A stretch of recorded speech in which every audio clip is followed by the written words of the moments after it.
कहानी के शुरू में एक औरत अपनी बेटी को चर्च के दरवाजे पे छोड़कर चली जाती है। बच्ची को तो फादर ने उठा लिया था, लेकिन उस औरत का उस दिन के बाद कुछ पता नहीं चला। यहीं पर हम एक आदमी को एक कैबिन से निकलते हुए देखते हैं। सीन यहाँ से कट होकर प्रेजेंट में शिफ्ट होते हैं। चर्च के सामने मिली वो बच्ची जिसका नाम अब रूबी है, वो बड़ी हो चुकी है। एक इंटरव्यू में वो अपनी कहानी सुना रही थी कि कैसे मुझे मेरी असल मॉम चर्च के दरवाजे पे छोड़ गई थी और फिर मुझे कार्ला ने अडॉप्ट किया, जो मेरे लिए वर्ल्ड की बेस्ट मॉम साबित हुई है। इन्हीं बातों के दौरान शो के डायरेक्टर को शो में कुछ अजीब आवाजें सुनाई देती हैं, जैसे कोई विस्परिंग कर रहा हो। वो लोग ज्यादा ध्यान नहीं देते। इंटरव्यू को कंटिन्यू करते हुए होस्ट रूबी को बताती है कि इस शो का मकसद तुम्हारी असल पेरेंट्स को ढूंढना है, तुम्हारे डीएनए सैंपल के जरिए। हम देखते हैं कि इसी शो में कुछ अजीब सी क्रिएचर्स शरारती कर रही थी, जो पूरी तरह इस वक्त नजर नहीं आ रहे। वो किसी का कॉफी का मग उठा के इधर से उधर रखती थी, तो कहीं स्पॉटलाइट्स के स्विचेस उतार देती है, जिसकी वजह से स्पॉटलाइट रूबी के ऊपर गिरने ही वाली थी, पर एंकर उसे बचवा लेती है। सबको ये एक नॉर्मल एक्सीडेंट लग रहा था कि तभी अचानक एंकर के सर पर स्विच लगता है और वो जख्मी हो जाती है। ये काम भी उन्हीं छोटी क्रिएचर्स का था। कुछ दिन बाद का सीन दिखाया जाता है। रूबी एक क्लब में म्यूजिक बैंड के साथ अपना काम कर रही थी और यहाँ मूवी के शुरू में दिखाया जाने वाला वो इंसान डॉक्टर हू रूबी पर नजर रखे हुए था। अगले दिन इसी क्लब में रूबी अपना काम कर रही होती है और आज डॉक्टर हू उसे सबसे अलग डांस करते हुए नजर आती है। रूबी को ये अच्छे लग रहे थे। हम देखते हैं कि छोटी क्रिएचर्स दोबारा रूबी को तंग कर रही हैं। वो रूबी की ड्रिंक का ग्लास नीचे गिराने ही वाले थे कि डॉक्टर वो उसे कैच करके टेबल के ऊपर रख देते हैं और रूबी से बात करते हैं। उसे बताते हैं कि मैं हेल्थ एंड सेफ्टी डिपार्टमेंट से हूँ, क्या तुम मुझे बताना पसंद करोगी कि तुम्हारे साथ ये अजीब काम अक्सर होते हैं, जैसे चीजों का गिर जाना, टूट जाना। रूबी हाँ में सर हिलाते हुए बोलती है, ऐसा इसलिए है कि मैं बहुत ज्यादा केयरलेस हूँ। डॉक्टर वो कहते हैं नहीं, इसकी रीजन इससे भी ज्यादा खतरनाक है। ये कहकर वो रूबी को कंफ्यूजन में छोड़कर ही यहाँ से जा चुके थे। अगले दिन रूबी अपनी फ्रेंड्स के साथ बाहर घूम रही थी। वो अपनी फ्रेंड्स को बताती है कि मैं बहुत चीजें खराब करती हूँ और इसी वजह से मेरी जॉब भी चली गई है। मुझे लगता है कि मेरे साथ कोई बैड लक चल रहा है। ये लोग एक टैक्सी में बैठते हैं और उसी टाइम सिग्नल रेड हो जाता है। इनके ऊपर एक स्नोमैन का स्टैचू था, जिसकी स्क्रूज भी वो छोटी क्रिएचर्स खोलती हुई नजर आती है। इससे पहले कि वो स्टैचू उनकी गाड़ी के ऊपर गिर जाता और उनकी गाड़ी का एक्सीडेंट हो जाता, डॉक्टर वो अपने डिवाइस से सिग्नल को ग्रीन कर देते हैं। गाड़ी आगे चली जाती है और ये स्टैचू डॉक्टर हू के ऊपर गिर जाता है। इसके बाद डॉक्टर हू अपने टेलीपोर्टेशन कैबिन के अंदर बैठकर यहाँ से गायब हो जाती है। अगले दिन रूबी रोमांस करके घर वापस आ रही थी और यहाँ भी वो छोटी क्रिएचर उसे तंग करने के लिए उसके ग्रोसरी बैग फाड़ देते हैं। रूबी बेचारी सारा सामान कलेक्ट करती है, पर डेट टूट चुके थे। वो घर आकर ये सब अपनी मॉम को बताती है। उसकी मॉम बहुत खुशी से उसे बताती है कि हमारे घर आज एक नया बेबी आने वाला है। वो भी एक्साइटेड हो जाती है क्योंकि आज उसका भी बर्थडे था। रूबी की मॉम कार्ला, जिसने उसे पाला था, वो एक ऑर्फनेज चलाती थी, लेकिन रूबी को उसने अपनी बेटी की तरह पाला था। अपने घर पर वो अपने घर आने वाली इस छोटी बच्ची की जिम्मेदारी रूबी को देकर खुद घर से बाहर चली जाती है और तभी रूबी को उस एंकर की कॉल आती है, जो मूवी के स्टार्ट में रूबी का इंटरव्यू ले रही थी। वो रूबी को बताती है कि तुम्हारे डीएनए के जरिए पूरी दुनिया से तुम्हारे असल मॉम डैड का पता नहीं चला। साथ ही वो रूबी से ये पूछ रही थी कि तुम्हारे साथ उस दिन के बाद से कुछ बुरा तो नहीं हुआ। मेरे साथ तो बहुत चीजें बुरी हुई, मेरी काफी एक्सीडेंट हुए, मैं बोर्ड से गिर गई। वो अभी भी बहुत ज्यादा इंजर्ड थी। वो अभी यही सब बातें बता रही थी कि अचानक उनके पास रखा क्रिसमस ट्री भी उनके ऊपर ही गिर जाता है और कॉल कट हो जाती है। रूबी को बेबी के रूम में रखे फोन के अंदर से कुछ आवाजें आती हैं, जैसे कोई उसे बर्थडे विश कर रहा हो। वो जल्दी से बेबी के रूम में जाती है और परेशान हो जाती है क्योंकि वहाँ दो बेबी थी नहीं। वो बेड के नीचे देखती है तो वहाँ उनका कैमरा रखा था। उनके कैमरे से एक पिक्चर ली गई थी जिसके अंदर हमें उस छोटी क्रिएचर का फेस नजर आ रहा था। रूबी उन क्रिएचर को ऊपर से जाते हुए देख लेती है और उसका पीछा करती है। जहाँ वो क्रिएचर बेबी को एक बास्केट में डालकर आसमान की तरफ ले जा रहे थे। रूबी भी उनकी सीढ़ी के ऊपर चढ़ जाती है और हम देखते हैं कि यहीं पर डॉक्टर वो भी आ जाती हैं, जो रूबी का पीछा करने की कोशिश करते हुए रूबी से पूछता है, आसमान से लटकी हुई इस सीढ़ी के ऊपर क्यों चढ़ रही हो? रूबी कहती है वो क्रिएचर्स बेबी को ले जा रही है। डॉक्टर भी जंप करके उसी सीढ़ी के ऊपर चढ़ जाती है और रूबी को इन क्रिएचर्स के बारे में बताते हुए कहते हैं कि इनका नाम गॉब्लिन है।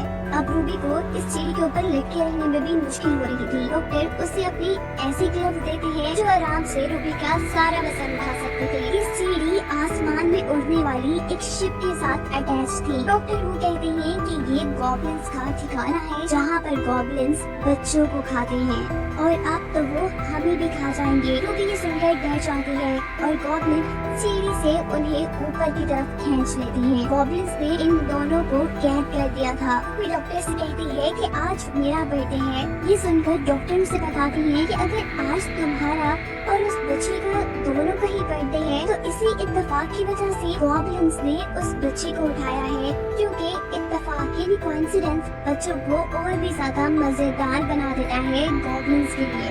ये गॉब्लिन्स इत्तेफाक, लक और ऐसी चीजों के पीछे जाते हैं। अब जैसे तुम्हारे साथ बैड लक थी, इसीलिए ये गॉब्लिन्स तुम्हारे पीछे पड़ गए। इन गॉब्लिन्स को आने वाले वक्त में होने वाले कोइंसिडेंस का यानी इत्तेफाकों का पहले पता चल जाता है। वो ये जान चुके थे कि क्रिसमस ईव पर तुम्हारे घर वो बच्ची आने वाली है। रूबी सवाल करती है कि आपको इतना सब कुछ कैसे पता? डॉक्टर कहते हैं कि ये सब मैंने अभी मालूम किया है। डॉक्टर वो ने इस टाइम अपने आप को भी छुड़वा लिया था, साथ ही रूबी को भी। वो यहाँ अपने गैजेट्स की मदद से इन दरवाजों को खोलने की कोशिश करते हैं, पर यहाँ पे कुछ भी मैकेनिक नहीं था और उनकी डिवाइसेस मेटल्स पे काम करती थी। वो अब अपना दिमाग लगाते हैं और एक रस्सी को जोर से खींचते हैं और ऐसे ये लोग इस कैद से आजाद हो गए हैं। रूबी ने डॉक्टर को बताया था कि वो 2 बच्चे पैदा हुई थी और अब डॉक्टर के मुताबिक गॉब्लिन्स 2 बच्चे ही इस बच्चे को खाने वाले थे। ये लोग एक टनल के जरिए उस बच्चे को बचाने के रास्ते में थे और तभी उन्हें एक बेल की आवाज सुनाई देती है। 2 बजने में भी सिर्फ 3 मिनट रह गए थे। ये लोग एक होल से नीचे दिखते हैं जहाँ बहुत सारे गॉब्लिन्स जमा हैं। एक साइड पर कुछ गॉब्लिन्स नाच रही हैं, तो दूसरी तरफ कन्वेयर बेल्ट पर बच्चे को आगे की तरफ लेकर जाया जा रहा है और यही दूसरी तरफ हमें गॉब्लिन्स के किंग को दिखाया जाता है, जो बहुत ही बड़ा और बहुत ही खतरनाक नजर आ रहा था। इसे देखकर रूबी और भी ज्यादा घबरा जाती है, क्योंकि रूबी का बेबी कन्वेयर बेल्ट पर आहिस्ता आहिस्ता आगे बढ़कर उस किंग के मुंह में जाने वाला था और तभी डॉक्टर के एक रस्सी खोलने से ये दोनों नीचे कन्वेयर बेल्ट पर गिर जाते हैं। उसी कन्वेयर बेल्ट पर जिस पर बच्ची थी, ये कन्वेयर बेल्ट रुक जाती है और सभी गॉब्लिन्स हैरान होकर उन्हें देखने लग जाते हैं। जब डॉक्टर रूम बच्चे को गॉब्लिन के किंग के सामने से उठाते हैं तो किंग बहुत ज्यादा गुस्सा हो जाता है। अब डॉक्टर रूम उनसे अपना तारुफ करवाता है और साथ ही उनके बजाए हुए गाने के ऊपर डांस भी करने लगता है। किंग और सभी गॉब्लिन्स इनके डांस को देखकर खुश हो जाते हैं। डांस करते करते डॉक्टर वू ने खुद भी एक ग्लव पहन लिया था और दूसरा ग्लव रूबी को दे दिया था। दोनों ग्लव्स पहनते ही बच्ची को लेकर रस्सी के साथ लटक कर नीचे की तरफ आ जाते हैं। गॉब्लिन किंग इन दोनों को यहाँ से भागता देखकर बहुत ज्यादा गुस्से में आ चुका था, जबकि ये दोनों तो अपने घर पहुँच चुके थे। यहाँ डॉक्टर रूबी से अपना ग्लव्स वापस ले लेते हैं, क्योंकि उनकी चार्जिंग बहुत कम रह गई थी। रूबी ये सारी स्टोरी अपनी मॉम को बताने वाली थी और डॉक्टर रू उसे ऐसा करने से मना कर देती है। रूबी जो कि अभी भी डरी हुई थी, उसे लग रहा था कि गॉब्लिन्स अपना बदला लेने के लिए यहाँ पर जरूर आएंगे। डॉक्टर रू रूबी से घर के सारे स्विचेस को चेक करने को कहता है, क्योंकि गॉब्लिन्स कुछ भी करते थे तो इस दुनिया में वो एक हादसा लगता था। डॉक्टर को लग रहा था कि गॉब्लिन्स यहाँ किसी किस्म का शॉर्ट सर्किट करवा देंगे। इस सब के बाद रूबी अपनी मॉम को बताती है कि उसके असल मॉम डैड का कोई ट्रेस इस दुनिया में नहीं मिला। ये सुनकर कार्ला खुश हो जाती है और कहती है ये तो अच्छा हुआ ना, क्योंकि मैं तुम्हें किसी के साथ शेयर नहीं कर सकती। उनकी बातें सुनकर डॉक्टर कहते हैं कि मैं भी एक अडॉप्टेड चाइल्ड हूँ। Wow coincidence. जैसे ये लफ्ज कार्ला के मुंह से निकलते हैं तो डॉक्टर हू उन्हें ये लफ्ज बोलने से मना कर देता है, क्योंकि जैसा हमें पता है कि गॉब्लिन कोइंसिडेंस के पीछे आते हैं तो यहाँ भी आ सकते थे। पर इस मर्तबा तो खुद ही डॉक्टर के मुंह से 2-3 मरतबा कोइंसिडेंस का लफ्ज निकल गया था। ऐसा करते ही अचानक उनका घर टूटने लग जाता है।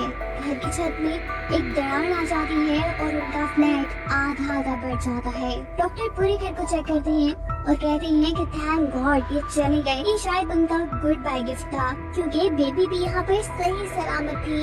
यहाँ तक कि गॉब्लिन अपनी पिक्चर में से भी गायब हो गए थे। डॉक्टर इन सभी चीजों से तब तक खुश थे जब तक उन्हें ये नहीं पता था कि रूबी भी उनके घर से गायब है। बात सिर्फ यही खत्म नहीं हुई थी। रूबी सिर्फ उनके घर से गायब नहीं थी, वो अपनी मॉम की यादों से इस दुनिया से हर तरह से गायब हो चुकी थी। इन सारी बातों का साफ मतलब था कि गॉब्लिन्स पास्ट में जाकर छोटी रूबी को अपने साथ ले गए थे। डॉक्टर को समझ आ जाती है कि उन्हें ही अब टाइम में पीछे जाकर इन सारी चीजों को ठीक करना होगा। अपने टेलीपोर्टेशन कैबिन में बैठकर डॉक्टर को उसी रात में पहुंचती है जब एक और रूबी को चर्च के सामने छोड़ के गई थी। यानी ये वही सीन है जो हमने मूवी के स्टार्ट में देखा था। डॉक्टर देखती है कि गॉब्लिन रूबी को ऊपर की तरफ लेकर जा रहे थे। डॉक्टर उनकी सीढ़ी के ऊपर चढ़ जाती है और सीढ़ी टूट जाती है, जबकि दूसरी तरफ गॉब्लिन किंग रूबी को खाने ही वाला था। जिस वक्त अचानक डॉक्टर हू अपने सुपर ग्लव्स को पहनकर गॉब्लिन की शिप को नीचे की तरफ खींच लेते हैं। ये शिप चर्च के पिलर से टकराती है, जो पिलर गॉब्लिन किंग के पेट के अंदर स्टैब हो जाता है और गॉब्लिन किंग वहीं पर मर जाता है। जिसके बाद गॉब्लिन की शिप गायब हो जाती है। डॉक्टर नीचे गिरने वाली रूबी को कैच करके दोबारा चर्च के आगे रख देते हैं और वहाँ से दूर चले जाते हैं। वो देखते हैं कि चर्च के फादर रूबी को उठाकर चर्च में ले जा चुके थे। जिसके बाद वो दोबारा अपनी मशीन के अंदर बैठकर प्रेजेंट टाइम में आते हैं, जहाँ अभी भी रूबी का फ्लैग क्रैक हुआ था। वो रूबी को पहले की तरह देखकर बहुत ज्यादा खुश होती है। वो ये सारी कहानी रूबी को बता रहे थे कि अचानक उन्हें एंकर याद आती है जिसके ऊपर क्रिसमस ट्री गिरने वाला था। वो दोबारा अपने टेलीपोर्टेशन कैबिन के अंदर बैठकर उनकी भी जान गॉब्लिन से बचाने के लिए चले जाते हैं और इस मर्तबा मिशन पूरा करने के बाद वो वापस रूबी के पास नहीं आते, बल्कि रूबी उनको ढूंढते हुए उनके टेलीपोर्टेशन कैबिन तक पहुंच जाती है। रूबी जैसे ही इस कैबिन का दरवाजा खोलती है तो अंदर से ये इतना बड़ा होगा उसने तो सोचा ही नहीं था। ये देखकर वो बहुत ज्यादा इम्प्रेस हुई थी। डॉक्टर हू ने इन सभी की लाइफ की मुश्किलें ठीक कर दी थी, जो कि गॉब्लिन्स की वजह से यहाँ पे आई थी। कहानी के शुरू में कोई पत्थरों के छोटे छोटे टुकड़े करके जमीन में दफना देता है और यही से सीन शिफ्ट होकर मार्टिन नामी साइंटिस्ट को दिखाया जाता है, जो घने जंगलों के दरमियान गवर्नमेंट के बनाए रिसर्च एरिया में जाता है। हमें पता चला है कि इस वक्त दुनिया में कोई अजीब वबा फैल गई है, जिसके चलते आधे इंसान मारे जा चुके हैं। जमीन पर खाने की भी कमी हो गई है। गवर्नमेंट चाहती है कि कोई ऐसा तरीका निकाला जाए कि थोड़ी बची फर्टाइल जमीन से ज्यादा अनाज उगाया जा सके और दुनिया में बचे इंसानों के लिए खाने का मसला खत्म हो। इसी रिसर्च के सिलसिले में मार्टिन भी यहाँ आया था। पहले उसके कुछ फिजिकल टेस्ट किए जाते हैं, ये जानने के लिए कि वो भी वबा के वायरस से इन्फेक्टेड तो नहीं। टेस्ट क्लियर होने पे वो अपनी गाइड एल्मा से मिलता है, जो उसे जंगल के उस हिस्से में ले जाती जहाँ उसे रिसर्च करनी थी। इस बार जिस घर में मार्टिन रुका था वहाँ पर एक पेंटिंग थी जिसमें जंगल में खड़ी देवी को इंसानों की बलि दी जा रही थी। वो जब इस बारे में एल्मा से पूछता है तो एल्मा बताती है कि पुराने लोगों का मानना था कि इस जंगल में एक देवी है जिसको खुश करने के लिए ये लोग इंसानों की बलि भी दिया करते थे और वो नेचर का ख्याल रखती है। पर अब तो ये बच्चों को सुनाने के लिए कहानी ही रह गई है। खैर मार्टिन यहाँ के लोगों से पूछता है कि पहले जो रिसर्चर्स यहाँ पे आए थे और जंगल पे खो गए, उन्हें नई टेक्नोलॉजी के जरिए क्यों नहीं ढूंढा गया। जवाब में उसे कहा जाता है कि वो लोग बगैर गाइड के जंगल में गए थे। ऐसे में जंगल में गुम जाना बहुत आम सी बात है और जंगल में गुमना इंसान पे ऐसा खौफ तारी कर देता है कि इंसान फिर जिंदा नहीं रहता। मार्टिन सिर्फ किसी रिसर्च के सिलसिले में नहीं यहाँ आया था, वो यहाँ किसी को ढूंढने भी आया था। जंगल में जाते हुए वो अपनी गाइड एल्मा को ओलिविया के बारे में बताता है, जिसके साथ उसने बहुत सारा रिसर्च वर्क किया था। वो सच में एक बहुत ही ज़हीन लड़की थी। वो काफी टाइम से इस जंगल में रिसर्च कर रही थी, पर पिछले 6 माह से किसी को उनका लेटर नहीं मिला। फिर जब ये आगे बढ़ते हैं तो इन्हें एक टूटा बिखरा कैफ मिलता है। एल्मा बताती है कि एक फैमिली इस जंगल में आई थी, पता नहीं उनके साथ क्या हुआ, लेकिन वो कभी लौट कर नहीं आए। ये सोचकर कि वो लोग मर गए होंगे, ये दोनों काफी उदास हो जाती है। रात होने से पहले ये लोग दोबारा कैंप लगा लेती हैं और इस रात इनके ऊपर कोई हमला कर देता है। न जाने किसने हमला किया था। इनकी आंखों में तो सिर्फ तेज रोशनी पड़ रही थी। इनको खूब मारा जाता है कि ये लोग बेहोश हो जाते हैं। वो इशारे पे ये देखते हैं कि इनको लूट लिया गया था। इनके पास तो जूते भी नहीं रहे थे। बिना सामान और जूतों के जब ये लोग आगे बढ़ते हैं तो मार्टिन के पाँव में बहुत ही गहरा कट लग जाता है। उसके पाँव पे पट्टी बांध देती है और उसे एक लकड़ी देती है जिसके सहारे वो जंगल में आगे बढ़ सके। और आगे जाने पे वो एक ऐसी जगह पे पहुंच जाते हैं जहाँ आवाज ही नहीं थी, सन्नाटा था वहाँ पे, हवा तक की आवाज नहीं थी। और अचानक इनके सामने अब एक आदमी आता है जिसे देख कर ही डर जाते हैं। वो आदमी कहता है डरने की जरूरत नहीं, मैंने बस इस लड़की को जख्मी देखा तो तुम्हारे पास चला आया। वो कहते हैं कि मेरे पास कुछ जूते हैं, तुम मेरे कैंप पे आ जाओ, मैं तुम्हें जूते दे दूंगा। ये दोनों नोटिस करते हैं कि इस आदमी के पास तो काफी सामान था, शायद वो यहाँ काफी अर्से से रह रहा था। वो मार्टिन के पाँव का जख्म दिखता है जो बहुत गहरा था, इसीलिए वो उसके पाँव पे टांके लगाता है, उसे पहनने के लिए जूते देता है, खाना और पानी भी। आखिर में कुछ मीठा पीने के बाद ये दोनों बेहोश हो जाती है। इससे हमें पता चलता है कि ये आदमी भी कोई अच्छा आदमी नहीं है। किसी खास मकसद से वो इन दोनों को अपने कैंप में लेके आया था।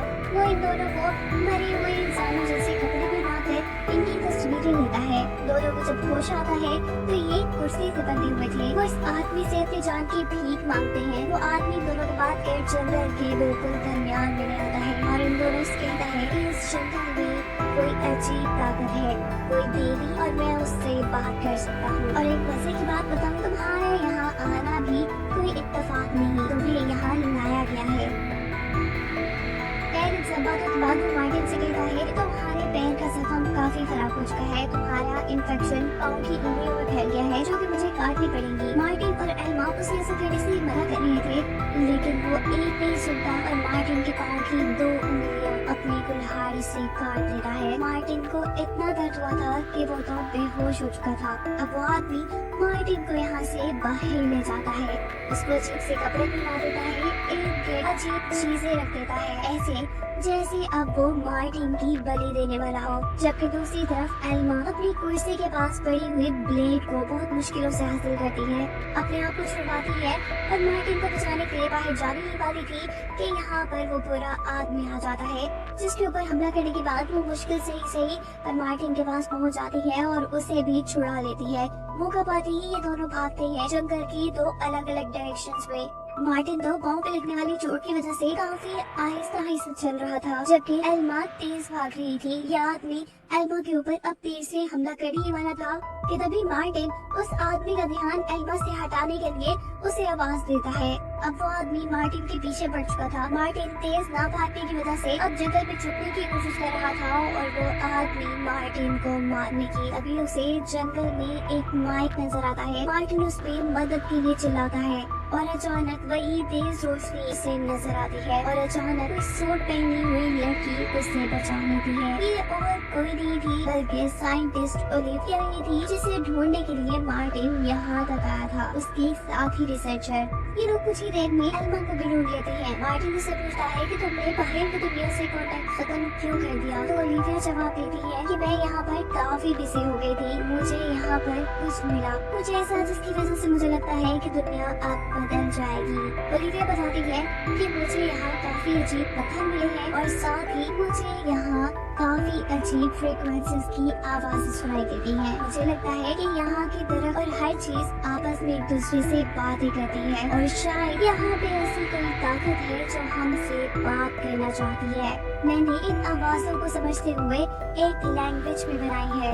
मार्टिन भी इन आवाजों को सुनता है और समझ जाता है कि ये आवाजें कोई आम आवाजें नहीं है। अपनी स्टोरी आगे बढ़ाते हुए ओलिविया बताती है कि मैं यहाँ अपने हस्बैंड के साथ आई थी, जिसका सामना तुम लोग कर चुके हो। हम लोग काफी टाइम रिसर्च करते रहे और फिर हमें एक पत्थर और एक किताब मिली, जिसे पढ़ने के बाद हमें यहाँ पे मौजूद एक ताकत का पता चला। इस ताकत की असलियत का पता चलाने के लिए मैंने तो साइंस का सहारा लिया, लेकिन मेरे हस्बैंड जादू में बिलीव करने लगे और अब वो उसी ताकत की, उसी देवी की पूजा करता है और उसे खुश करने में लगा रहता है। यही वजह है कि वो तुम्हें मारना भी चाहता था।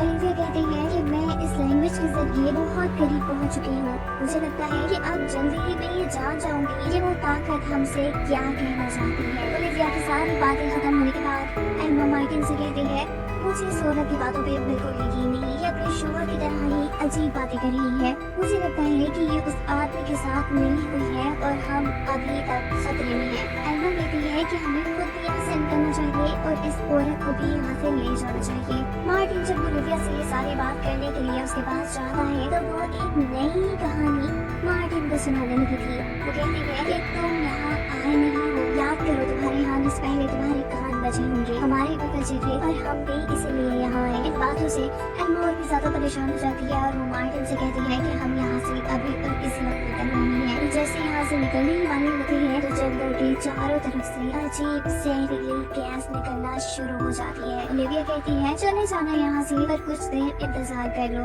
ये गैस जब खत्म हो जाए तब चले जाना। पर एम्मा अब रुकने वाली नहीं थी। वह यहाँ से जाने के लिए ओलिविया से ओलिविया का सूट लेती है और मार्टिन उसके साथ एक रस्सी बांध देता है ताकि एम्मा अगर उस गैस में जाते हुए बेहोश हो जाए तो मार्टिन उसे बचा सके।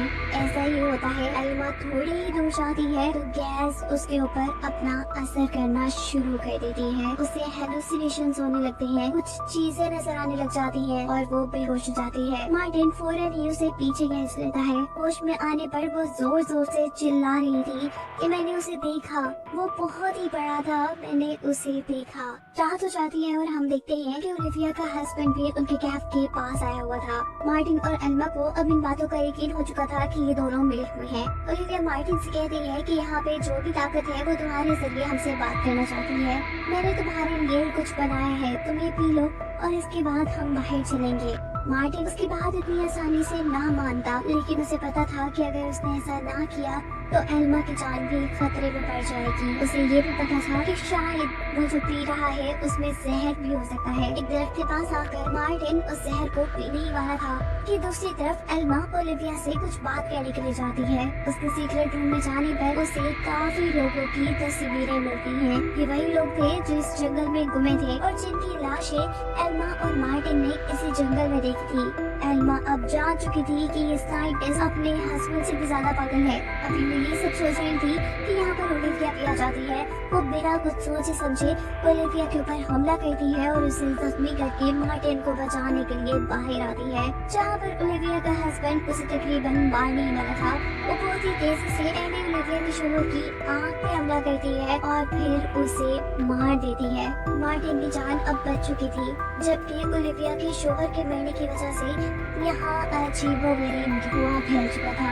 इस धुएं से एम्मा को दोबारा हेलुसिनेशंस होने लगते हैं, उसे अजीबोगरीब ख्याल आने लगते हैं और वो बेहोश हो जाती है। और अगले दिन जब उसे होश आता है तो वो बिल्कुल ही बदल चुकी थी। उसके सामने ओलिविया थी जो उसे शुक्रिया कहते ही जमीन पर गिर जाती है, ऐसे जैसे उसे किसी अजीब ताकत ने आजाद कर दिया था और वो ताकत अब एल्मा के अंदर आ चुकी थी। वो अजीब लहजे में मार्टिन को आकर कहती है, चलो मैं तुम्हें इस जंगल से बाहर ले जाऊं। कहानी में अभी भी एक सवाल बाकी है कि आखिर एल्मा और ओलिविया के साथ हुआ क्या था। इस जंगल में सच में एक ताकत थी जो नेचर का ख्याल रखती थी और नेचर से प्यार करती थी। पर जब इंसानों ने नेचर को बुरी तरह तबाह कर दिया तब उस ताकत ने लोगों को अपनी तरफ बुलाना शुरू किया जो उसके कहने पे नेचर का ख्याल रखे।